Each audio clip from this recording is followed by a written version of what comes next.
আপনাদের মতো নাগরিক সমাজের মতো আমি নিজে উদ্বিগ্ন।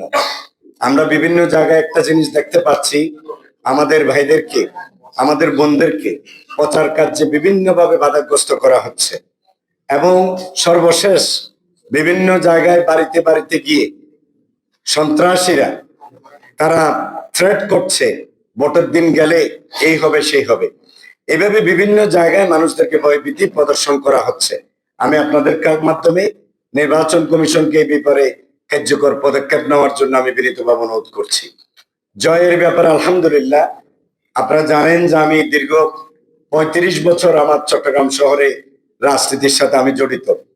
৩৫ বছর পিওর ছাত্র রাজনীতি থেকে এই পর্যন্ত আমি চট্টগ্রাম শহরের প্রতিটি আন্দোলন সংগ্রামে রাজপথে আমি ছিলাম। আলহামদুলিল্লাহ, সুযোগ ছিল।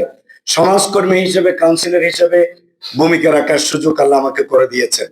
সব মিলিয়ে চট্টগ্রাম শহরে আমি এই 10 আসনে যেভাবে হেঁটেছি, যেভাবে মানুষদের দুয়ারে দুয়ারে গিয়েছি, ইনশাআল্লাহ জয় দাঁড়িপাল্লার হবে ইনশাআল্লাহ। সাথে আমি যে বিষয়টি মোবাইলের ব্যাপারে আমি আজকে দৃঢ়তার সাথে বলতে চাই, এই বিষয়টিকে অবশ্যই নির্বাচন কমিশনকে রিভিউ করতে হবে।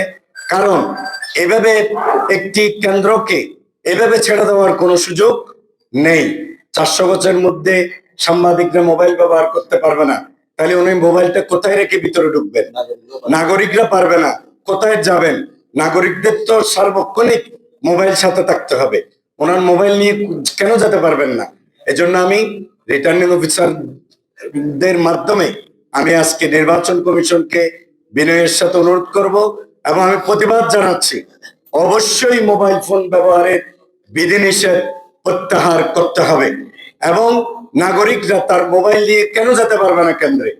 এটি বৈষম্যমূলক এবং দুর্বিসন্ধিমূলক বলে আমরা ব্যক্তিগতভাবে এটাকে বিশ্বাস করি। আমাদের দলীয়ভাবে ওই বিষয়ে তীব্র কথা বলা হয়েছে। আমরা আশা করব তারা তাদের সিদ্ধান্ত থেকে সরে আসবেন। এরপরে নাগরিক হয়রানি, ভিতরে 7 জন 8 জন, এগুলো আপনি যেভাবে কনসার্ন, আমাদের কাছে এই বিষয়গুলো ইনফরমেশন আছে। আমরা এগুলোর ব্যাপারে যে কথাটা বলবো ওটি হলো, নাগরিক যিনি ভোট দিতে যাবেন ভোট কেন্দ্রে, উনি বৈধ ভোট হয়েই তো ভোট কেন্দ্রে যাবেন।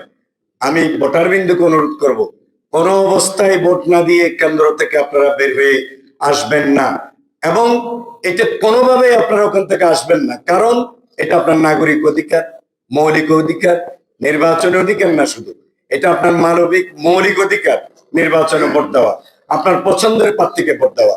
আমি খুব অবাক হই, সুশিক্ষিত মানুষরাই আমরা প্রতিযোগিতার মাঠে আছি, তারা এগুলোকে কিভাবে অ্যালাউ করে? অন্যের ভোট কেড়ে নিয়ে নির্বাচিত হওয়ার মধ্যে 17 বছরের আনন্দ কিভাবে ফিকে হয়েছে, তারা কি এগুলো দেখে না? আমি বলবো, যেখানেই আপনারা বাধা দেবেন সেখানেই আমাদের প্রতিরোধ গড়ে উঠবে ইনশাআল্লাহ, জনপ্রতিরোধ গড়ে উঠবে। আমাকে কিছু করতে হবে না, নাগরিক বিন্দু থেকেই প্রতিরোধ গড়ে উঠবে ইনশাআল্লাহ। 17 বছরের ভোটের খিদা নিয়ে মানুষ বসে আছে। আপনারা সেই ভাষাগুলো শোনার, বোঝার চেষ্টা করুন। মানুষদের যদি আশাকাঙ্ক্ষায় কোনো আঘাত আসে, মানুষ কিন্তু এবার ছাড় দেবে না।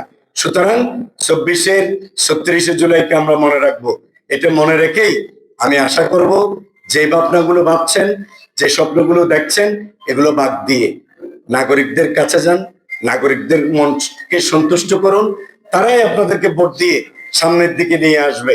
অন্য কোনো পরিকল্পনা নেই। চট্টগ্রাম 10 আসনে আমরা ইনশাআল্লাহ নির্বাচনে অন্য কোনো চালাকি, অন্য কোনো দুর্বিসন্ধি চট্টগ্রাম 10 আসনে বাস্তবায়ন হতে দিব না, দিতে পারি না, দিব না ইনশাআল্লাহ।